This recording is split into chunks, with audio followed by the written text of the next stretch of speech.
What's good, battle rap culture? So last night we had Ultimate Madness 2, round 2. I got my notes here, so I'm just going to look at my notes. So if you see me looking to the side, that's what I'm doing. Holmesy the God versus Emerson Kennedy. Now going into it, I had Emerson like favourite. I can't remember if I said 3-0, might have said 2-1. First round, Emerson, I thought it was one of his weaker rounds of the whole tournament, in my opinion.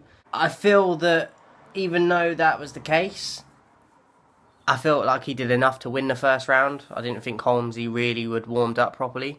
Second round, I thought it was a really close round. I thought there weren't a lot in it. They both had very different styles, content, but I give it to Holmesy. I haven't made as many notes for this one for the certain bars and that, but I felt like Holmesy definitely edged it.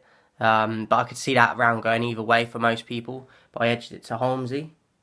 Round 3, I give it to Holmesy. Yeah, man, it continues to surprise me. So Emerson, I feel like he rushes through his rounds. Do you know what I mean? He did it a bit in the other battles, but I felt like he had enough haymakers and punches, but I felt it lacked in this one. I think he might have got too comfortable too quick, in terms of getting through the tournament to this stage. And I think he underestimated Holmesy.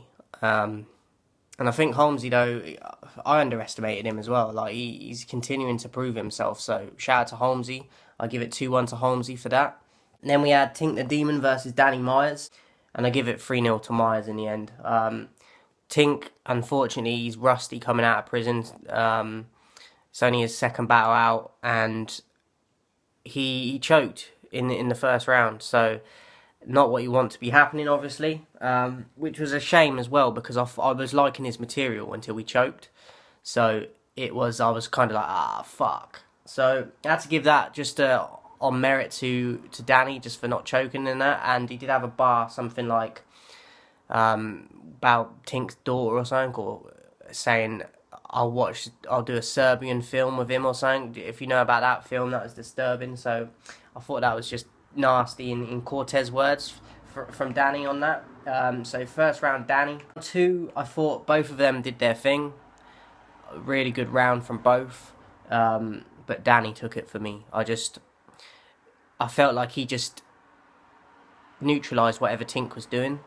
Tink's really good with the horrorcore shit and the demon shit, and as I was saying, Tink is very good with the horrorcore shit and the demon shit, but Danny can also do that, and he's got more avenues he can go down, in my opinion. So I thought Danny did enough to take the second as well, but both good rounds on that.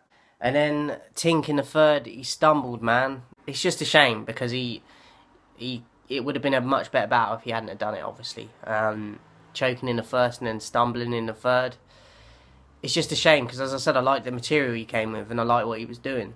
I may not have give him the battle anyway if he wouldn't have done that, because I just think Danny's a different level, but it would have been closer for sure. So I thought I'd give the third to Danny, so I got 3-0 to Danny, but shout out to Tink. He just needs to keep getting back in there, man, and it'll come. None versus Mr. Wavy. Now, I thought this could potentially be low-key battle of the night, and it was definitely good. I don't think don't know if it was battle of the night for me or not, to be honest.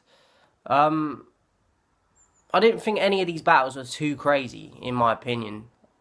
I'd probably give it to Tink and Danny, even though of Tink's fuck-ups. I think that was the one I liked the most. None versus Mr. Wavy. I predicted Wavy beforehand. Round 1, I give to Wavy, and I just felt I just preferred his material, to be honest. Round 2, I didn't like the angle Wavy took with the battle of white privilege and that, because I've heard it done so many times, and I just don't fuck with it. So I didn't like that angle from him, so I give none the round for that. Round 3, Wavy had a little sort of angle about Mac Miller, Paul Walker, and another person that he was like, what do they all have in common? They were white guys, but they're all dead. And I just thought, I predicted it before he even got to the punch, and I just thought it was played out and it's been done before. So, do you know what I mean? After what I saw of Mr. Wavy against Steams, this was a way big step down for me from him, and I expected a lot more from him, so I was disappointed, man. I'll give Nunn Nunn the third round as well. 2-1 Nunn Nunn. Shout out to Nunn Nunn as well, man. He's another one. Him and Holmesy are definitely surprising people and shutting a lot of people up. Beforehand in this tournament, I didn't give them a chance, and they're really doing their thing, so shout out to both of them. 2-1 Nunn Nunn.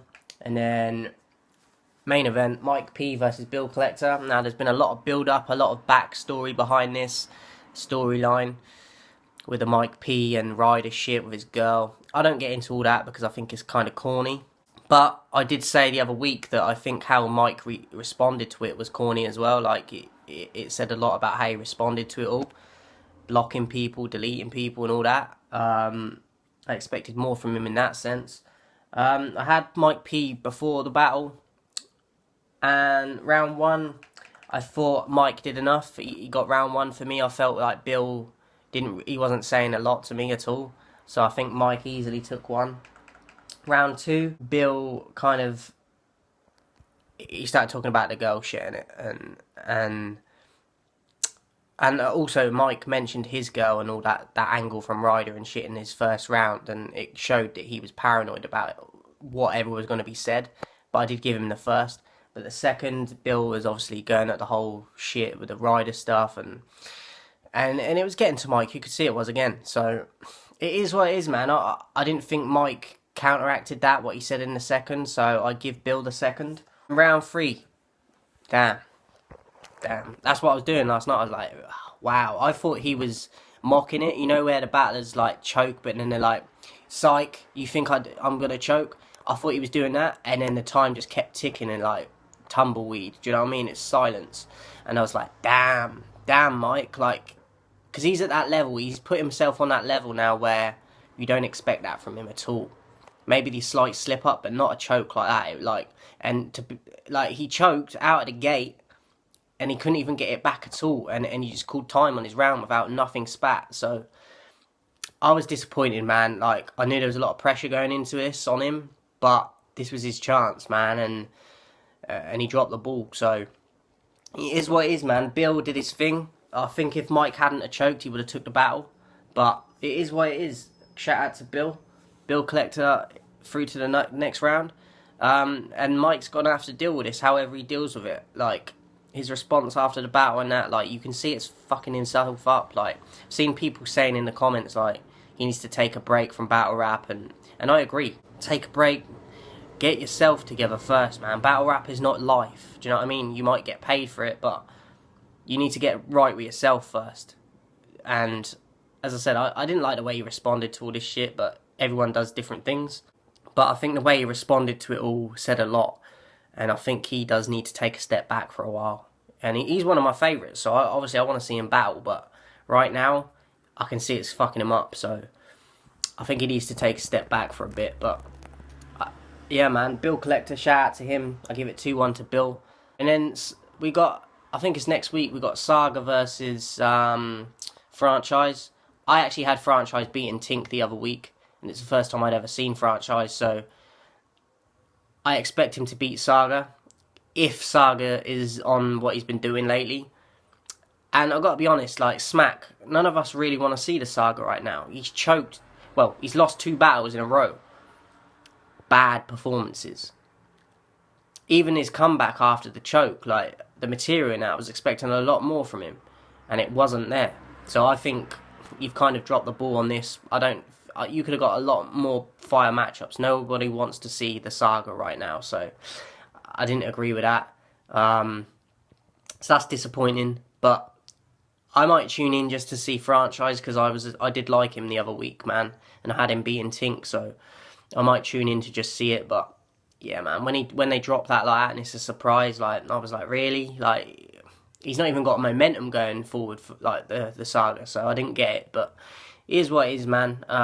Hope he bounces back at some point, but right now he's in the dumps as well. So let me know what you thought of last night, guys.